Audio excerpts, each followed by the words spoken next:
What's going on, guys? Welcome to the first Digicast on this channel. Now, this kind of podcast thing used to be on my friend Indy Jacob's channel, but we've decided to move it over here. So if you guys have never watched it, I want you to say hi to my good old pal, Indy Jacob. Say hi. Hey everyone. I'm just laughing because that dog sounds so pissed. Oh my god. There's been a squeaky dog. We've had problems with it. Oh my god. So that's Jacob. He sounds so mad. Scott. Scott, are you there? Say hi. I'm here. Hey, Scott. How's it That's going? my dog in the background. Oh, this is great. This is a great So, start. welcome to the Digicast. These are going to be very informal discussions. You can expect lots of wit and sarcasm from everybody here, so I hope you guys enjoy it. And I thought it would be fun to talk about the good old Nintendo E3/Spotlight. So, I want to hear your guys' impressions first. Is someone killing the dog? No. Holy shit. Oh, anyway, I think it's pretty clear if you follow me on Twitter that I loved it. I really don't have many complaints at all whatsoever about Nintendo's E3 Spotlight. I think it was fantastic. Yeah, I think they really nailed it out of the park. I mean, we got Metroid, 2 Metroids. We got freaking, obviously, Mario Odyssey. We got Rocket League for Switch. Xenoblade Chronicles 2, still coming out this year. New Kirby, new Yoshi. Mario and Rabbids. I mean, there's just so much to love. It's insane. So, Scott, what do you think was the coolest thing to come out of this? Sorry, that dog. The coolest thing was definitely Mario Odyssey, of course. But you have to take the whole picture together. Rocket League is, of course, great. And I was actually genuinely surprised by Mario and Rabbids Kingdom Battle because I just was not expecting anything. And then when I saw the gameplay, I was like, oh, that looks actually good. It doesn't necessarily look like a conventional Mario game the way that most people think of Mario, of course, because there's no platforming, but it doesn't look atrocious. It doesn't look terrible to me. I kind of wish it did because I hate the Rabbids so much. Oh, Whenever I know. we heard this rumor, I just had to shrug and I was like, okay, there's no way this thing actually exists. And then it gets announced and it actually looks great and I want to play it, but I can't stand Rabbids. I literally think they're the minions of the video game world and I just can't handle it. And that bothers me so much because I want to like this game. Here's the thing, though. I mean, I feel like a lot of people are going to buy it just from that developer's reaction to seeing Miyamoto talk about his game. That was amazing. Like, the dude was like straight up crying. I'm just like, oh my gosh, that is amazing. Like, Yeah. you know, seeing something so genuine is just, it's very touching. Oh, that would be incredible. If Shigeru Miyamoto ever even said one single positive thing about my YouTube channel, I would just burst, just all over the floor in the tears. You know, Scott makes games, actually. He's working on a game right now. Just imagine if Miyamoto started talking about your game, Age of Nomads. Like that, you would probably freak out, I can imagine. It would be meaningful for sure. That's it, just meaningful. It would just be meaningful. I mean, I think it depends on who you are. But like, you know, like what I personally try to do is I try not to idolize anybody. But so when it comes to like Miyamoto, I mean, I know that at the end of the day, he's a human being. He's a legendary human being, but he's still a human being. So I try not to let that blast out of my brain too far. I wish that I was as down to earth as you are. Yeah, I don't know. I try not to idolize people either, but Miyamoto, But some people you just have to. The guy, yeah, it's Miyamoto, man. The guy that created Mario, He created Mario and Zelda and Donkey Kong. Like I can't look at that. Like Zelda's one of my favorite franchises ever, if not my favorite franchise ever. I can't look at that and be like, oh yeah, this guy's just a game developer. Even though he has quite literally ruined a couple games that I will not speak of, but. Hey, he's still Miyamoto. He still did awesome things for the industry. All right, so something I haven't really heard people talk about is the new Kirby and Yoshi titles. So one thing I noticed about the Kirby title is it looks very, very similar to Kirby's Return to Dreamland on the Nintendo Wii. So I don't know if you guys have ever played that, but do you think it's like a sequel to that game, or is it just kind of the same game engine? I think it's Kirby. It's Kirby. Kirby. That's It's my okay. thoughts. Yeah. The thoughts that I had about Yoshi, and we found out later that Yoshi's running on Unreal Engine, which is pretty cool, but Yoshi Ooh, yeah. Yoshi does not look like a direct port or maybe even necessarily a near port of Woolly World. It definitely has like the Woolly World aspects. It's Yoshi Color Splash. More or less, yeah. But and then with Kirby, I mean, like, I've never been huge into Kirby, but the big joke about Kirby has always been is that when you start seeing Kirby's, that's the end of a platform for Nintendo. So hopefully that's not the case with the Switch, given that we're already getting a Kirby in 2018. I don't think it is. But well, it's usually the beginning or the ending of a platform. The big thing that I was thinking about with 2018 is that the only two things that we saw for next year were Yoshi and Kirby, right? I think that those are the only two titles. Mm-hmm. And we're still saying Xenoblade Chronicles is coming at the end of 2017. Nope. It's so funny that they still said that. Like, I think everyone was expecting 2018, but they're kind of sticking to their guns with this one. Yeah, well, actually, come to think of it, the fact that Mario Odyssey is releasing in October, they may so pull it early. off. I don't know. I know. I can't believe that game's coming out in October. I thought it was going to be November like it usually is. Yeah, that's just even closer, and it's not that far off, Nathaniel, that we got to play Mario Odyssey. It's coming. Oh, it's coming. I'm so excited. I'm so excited, too. We'll talk about Odyssey in a second. We need to kind of like save that for last, because otherwise we won't talk about anything else. No, let's not be Nintendo. Right. Let's talk about it now. With Xenoblade Chronicles 2, the thing that I think they did is it took them so long to finish the first one. They probably were developing Xenoblade Chronicles 2 in parallel to like the first one. And so they probably had two teams going, and that's the way that they're going to be able to deliver a holiday of this year. I'm guessing if that's actually true, then that's how they did it. Xenoblade Chronicles actually came out in 2010 in the UK, and I'm pretty sure it was out in 2009 in Japan. So it didn't come to America until like 2012. So I mean that game has been done for a very, very long time. So I mean they probably immediately picked up on Xenoblade Chronicles X the second they saw the almost amazing reception that the first Xenoblade Chronicles got, and then honestly they probably co-developed it alongside X, if I had to guess, because X took forever to come out. Like from when they announced it, that game was in development for like 4+ years, easily, and we knew about it for almost the entire time. I mean, hey, I'm going to be surprised if it comes, I could see like December 31st, 2017, or very, very late December. I doubt it'll be before Christmas. I mean, anything is better than Kingdom Hearts 3 and Final Fantasy 15, let's just be honest. Oh, God. Or Duke Nukem Forever. That was pretty bad, too. That game took forever to come out. It's like a 13-year release schedule. So funny. Okay, I have to ask this. What was the one thing you thought they were going to announce that they didn't announce? Super Mario RPG Remake. Speaking of things that we didn't expect, have we talked about Metroid Prime 4 yet? Because that happened. No. Metroid Prime 4. It got announced. Oh my God. Okay, guys, like seriously. So for anyone that doesn't know, I was actually at E3 watching the spotlight with like 2,000 people.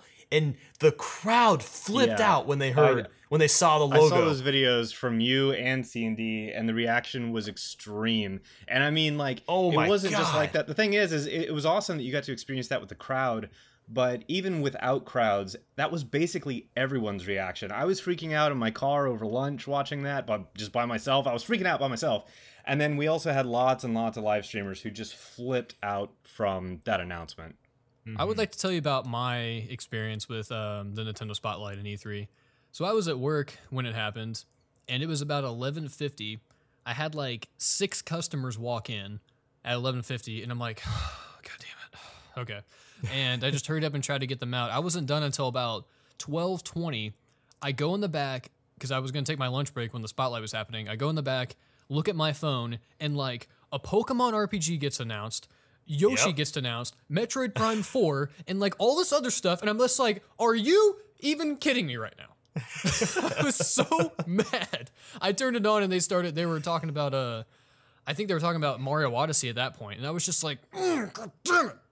I was so annoyed. It was only 25 minutes. But I did still end up getting to watch it. I still got to do my snarky live tweeting, or not really live tweeting, but I got to do snarky tweets, and it was fine, so yeah. But that was my Nintendo E3 experience. No, I have to say, I'm really surprised they did not announce a Smash 4 port. I really thought they were going to do that. The only reason I thought they may not is just simply to not take any possible sales away from ARMS. Like, I know that's kind of stupid, and I know that probably wouldn't have impacted them, but I could at the very least see Nintendo's thinking with that because ARMS was releasing like 3 days afterwards, so I don't know. Yeah. It is what it is. I mean, and speaking of, ARMS is awesome, by the way. If you haven't played it, please go out and pick it up. It's great. It's a good game. Yeah. This is a great game. Absolutely. Oh, what about you, Scott? Is there anything that you really thought they were going to announce, but they didn't? I mean, there's a lot of stuff I was hoping for. Like, what was something you thought they were going to announce, but they didn't? What was your reaction to the Metroid 2 remake? I want to hear that. Oh, yeah. What was your reaction? Because I know you like Prime, but I know you're not the biggest Prime fan, so you probably weren't like flipping out and crying and like wetting yourself in your car. But whenever Metroid 2 got the remake announcement, what happened? What came out of your body? I wasn't crying and wetting myself over any of those games, and probably wouldn't regardless, Jacob. But the Metroid 2 remake is, well, okay, so first of all, the whole internet's talking about AM2R, which was like the big 10-year-long project that was replacing Metroid 2 originally, but made by a fan. And there's a big controversy right now about people wanting to not purchase Metroid 2 or Metroid Return of Samus, which is, you know, now the remake of Metroid 2, because of AM2R and how Nintendo took it down. I don't agree with any of that. I'm fine with them doing the game. What I'm also okay with is the fact that we are getting like a traditional Metroid game as we know it. And what I found kind of funny is Sakamoto comes on to, there was like a recent trailer video that they just released, and he was saying, for those who don't know Metroid, here are the basics. And he describes what makes like a conventional Metroid game, and it's like, oh, okay, so you know how to do a game like this. You just haven't done it for all these years because of reasons. Yeah, it's just that I guess just because the sales aren't as high as they want them to be. I mean, after Metroid Other M, they did get a lot of flack about that game. I mean, I never played it, but I heard, you know, it was a very mixed bag. So I guess that's why they kind of took a break from making it. Yeah, the gameplay with Other M wasn't bad in any means. I actually kind of quite liked it, but the storyline was just awful, in my opinion. Yeah. It's just bad. No, Other M was terrible, and yeah, but then we got Federation Force, so they didn't learn from Other M. I actually quite liked the gameplay of Other M personally. I liked the blend of first and third person gameplay. I mean, mechanics can be executed well, but like the issue that I've always had is that Metroid is more than its mechanics. It has great mechanics, but like the whole, like on our channel, on the Indie Jacob channel, when you go and you watch the first episode of Gamefinity, I did a video on this where I talked about how like the story matters, and you can't really just like keep doing the same game over and over again. And you also can't do certain kinds of spin-offs, but you can't do the same game where like you always have that same pattern repeated over and over again and expect it to mean anything to players. Because to me, Metroid is just as much an experience as it is like something that's goal-oriented and game-like. I would contribute more, but I'm really just not the biggest Metroid fan. I'm just excited for the fact that Prime 4 is happening because I like the Prime series. Right. I mean, I'm glad. I'm so happy for Metroid fans. Like, I'm not the biggest fan of the series either, but I know Metroid fans have been wanting an actual Metroid game for so long, and they're finally going to get two. So, 2 of them. I just hope Nintendo, cool. instead of doing the right thing and bringing Diddy Kong Racing 2 to the world, they decided to waste resources and make Metroid 2 Samus Returns. Just hopefully with both of the games, they do it right. That's all you can hope for and ask for. So yeah, I'm very happy for Metroid fans because I know that series has not really had anything viable since 2009. So yeah. I'm really excited. Now, one thing that our people getting a little worried is that Retro Studios isn't making Metroid Prime 4. I actually don't know what studio's making it. Well, they still haven't talked about it. Right. It's being developed internally by Nintendo. Oh, it's okay. And they have all the assets and resources from Retro Studios. Okay. Well, hopefully they do a good job with it. I surf the internet for news. I'm sure you do. But I am really, really interested to know what Retro Studios is making, and I was that's actually the one thing I wanted them to talk about. and they didn't talk about it, and that was kind of upsetting because they haven't talked about anything since Donkey Kong Country Tropical Freeze, which is a great game, which is fantastic. I would love another Donkey Kong game, but I'm really interested in what they're making because anything they touch is great in my opinion. So yeah, they're kind of like Nintendo's Rare now. Yeah, they basically are. In a sense. They did what? They did all 3 Prime games, right? And then they also did Donkey Kong Country Returns and Donkey Kong Country Tropical Freeze. Didn't they help out with Mario Kart 7 also? I think I read that somewhere. I think so. I'm not positive. But yeah, possibly. All right, well, we'll just breeze past that. Wait, what do you got next on the list there, Nate? You seem to be the ringleader here. I think we should finish this with some Mario Odyssey. So, before I talk about playing it, I want to know, what do you guys think of that trailer? I have to know. Great. Just like Tony the Tiger says, it was great. Odyssey, ESC. The trailer Odyssey, had me ESC. freaking out over the hat mechanic. When I saw like those shots where it goes to the frog and then it went to the bullet bill and it was like going to all these enemies just in like that quick little like quick cut montage, it had me like freaking out. And also like there was like part of me where I was like, that's such genius, and the other part was saying like, why haven't we seen this yet? Like, why haven't they done this yet? This is so brilliant. The only thing, I actually saw a tweet today, it kind of reminds, well, the tweet said that it kind of reminds them of a Kirby game, because, you know, Kirby can kind of suck up his own enemies, but this is still different compared to that, because you're not necessarily like, you know, eating an enemy, you just turn into them, and then you take control of them. You can literally become a car and a dinosaur. A freaking dinosaur. This is not Kirby at all. No, it's... The concept is somewhat the same, but the execution's completely different. Yeah, I agree. I can literally become a normal human being. Yeah. Finally. I've always wanted to be a human. Not even close to Kirby. All right, well, so I got to play Mario Odyssey. I got to talk about it a little bit. I did make a video kind of talking about it, but in case you missed that, I just got to say, look. What are you doing with your life? If you missed that, what are you even doing with your life? I know. What are you doing with your life? Like, seriously. I'm starting to question it at this point. Mm-hmm. But seriously, guys, this game's going to be Game of the Year. It's amazing. Like, being able to turn into, like, objects and enemies is so intuitive. It makes so much sense. Like, when you're trying, instead of climbing buildings, you could just take a freaking wire, turn into electricity, and climb up the building in, like, 1 second. Instead of climbing buildings, why don't you just become the building? Boom. Well, I don't know if you can do that, but you can turn into electricity, which is pretty sweet. There are lots of things that I want to turn into that wouldn't be suitable for an E for Everyone game. And it's upsetting that we're not going to get to see that. Well, I just like to point that that's out good. there. It's just like to put that out there. Oh, and I do have a contradictory statement towards your Game of the Year statement. I don't know, man. Fire Emblem Warriors is looking pretty good. I don't know about that. We haven't talked about that yet. You haven't played Mario Odyssey. I'm telling you, when you play it, it's gonna feel like playing Breath of the Wild, where you're just like, okay, I'm just gonna play this for 12 hours straight, and that's what it's gonna be like. Can I just say that if Nintendo makes another just out of the park game, like, this is an amazing year, because sometimes I forget that Breath of the Wild even happened this year because it feels like it's been so long ago, but that was just like 3 months ago, and they're gonna end this year off with Mario Odyssey. That's insane. That's amazing. This is one of Nintendo's best years ever, for sure. Yeah. I just can't believe that all the first-party stuff that's happening this year, along with getting stuff like Rocket League and Sonic Mania, too. That's just going to be nuts.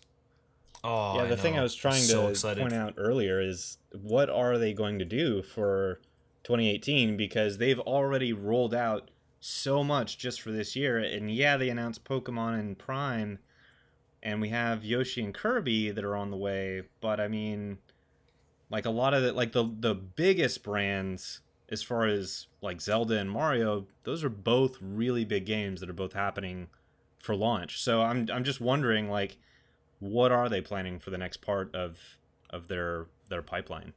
There's probably going to be. Oh, go ahead. Oh, I was just gonna say. I mean, I'm sure they'll have something, but they don't want to unfold all their cards yet. But they got something. Yeah. I don't think they want to splooge all over us yet. We gotta calm down, Scott. There's time for that. I mean, it's just not gonna be right now. I think their splooging is about done. I mean, after this year is going to be about done. I still think there's going to be some pretty stellar stuff coming out. I mean, there's probably going to be a Smash 4 port. There might be Mario Kart 9 around the end of the Switch's life cycle. There's probably going to be a new Mario Party, assuming it's good, which, who knows. Probably be a new Animal Crossing. Heck, there might be an F-Zero if we're lucky. If we're getting Metroid, we might also get new F-Zero. You never this know. Is usually where I would insert my obligatory snarky comment and make fun of Nintendo, but they gave us 2 Metroids this year. Yeah, so exactly. Anything's possible. Yeah. I mean, we can cure cancer now. So, well, let's not. so there's that. Let's be careful with our statements. You know something I actually noticed? Sorry about that. You know something I did notice this year though was the level of Twitter snark and sarcastic snide comments. I feel like it was on the low this year, simply because I feel like this was actually a pretty decent E3 overall. I thought it was a great E3. Yeah, it really was. Honestly, all of even like EA did a decent job. Yeah. Even Ubisoft. Even Ubisoft did a good job. I was impressed. I'd say the lowest point of E3 is Xbox One X. Like, what the hell kind of name is that? Xbox? That's worse than Wii U. Please tell me you guys saw my retweet where it showed all the different types of the Xboxes, and it said, here's an Xbox One, here's an Xbox One box, here's an Xbox One X. I saw that. And here's like an Xbox One Xbox X. It kind of makes sense because the way, I like what they did. They compared the Xbox One X with the Xbox One S. So okay, if you put both of those together, you can kind of tell the difference. But still, like Xbox One X, do you know what that abbreviates to? Xbox. Yeah, I know. That was on purpose. It's amazing. No doubt. I'd say my downfall for E3 is probably gonna be Sony's conference, not because it was necessarily bad. It was more or less just stuff we've already seen, and there wasn't anything new aside from Monster Hunter World, which looks great, and I want to play it really bad, but I wish it was on the Switch. Yeah, they didn't have too much. Well, I mean, we are getting Monster Hunter something on the Switch, Monster Hunter XX or something. Yeah, Monster Hunter Double Cross, but I don't think it's getting ported to the US. But because the Switch is region free, I'm probably going to import it and play it. And still play it. So, any final thoughts before we end this little thing? I'm freezing. You're freezing, dude. I'm boiling in my basement, here. and I am very cold. That's my only thoughts. I wish Mario was here to throw his hat at a fireball and warm me up. Yeah, I can't wait until that game happens, and it's happening at the end of October, which is way earlier than we expected, and I'm really excited. I'm ready for it. You know what I realized we haven't mentioned at all is Mario and Luigi Superstar Saga is getting a remake, and that is a game that is very near and dear to my heart. And Nathaniel, if you don't buy it, I possibly might come to your house and cut off your skin and wear it as a bodysuit, and then take control of your YouTube channel. And all your subscribers will wonder why you've suddenly turned into a horrible person because of my commentary. Wow. Okay, I guess I'm buying it now. I'm gonna have to get it. That's right. Okay. All right, and with that, let's go ahead and wrap things up. Guys, if you enjoyed this, if you want to see more Digicast, make sure to leave a like and subscribe. Also, go check out Indie Jacob. I have the link to his channel in the description. Both Jacob and Scott post content on there. Scott's also making a game called Age of Nomads. You can go to ageofnomads.com to check it out. I'll be covering that game more when it comes out, and I think that's about it. But now, can you guys help me plug these cards? Because we got end cards going on right now. Guys, look at the cards. You see the cards all over your screen. Just click any of them. Just click them all. What that does is that takes you on a journey to another YouTube land, to another world. You're basically like Mario throwing his cap at the screen. Become an end card. Okay, bye.